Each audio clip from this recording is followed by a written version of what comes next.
Bienvenue dans Hypnose et Gérontologie dans la section thérapie.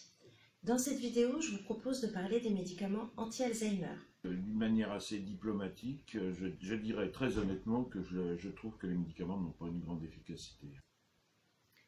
France Alzheimer considère que la perspective d'un médicament, le fait qu'il existe un médicament, incite les gens à aller consulter et à se faire diagnostiquer.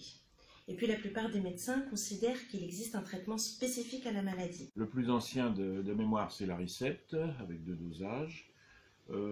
Par la suite, on a vendu du Réminil.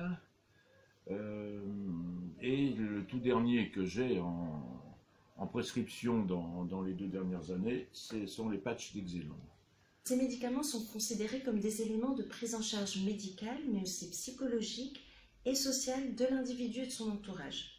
Sauf que, en octobre 2016, la Commission de transparence de la Haute Autorité de Santé a démontré que l'intérêt médical de ces médicaments est insuffisant.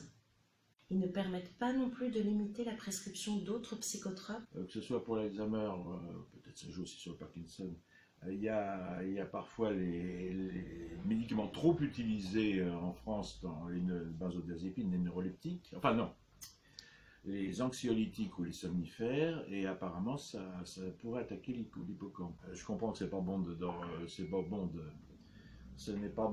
ne pas dormir, mais ce n'est pas bon de se bourrer de somnifères non plus.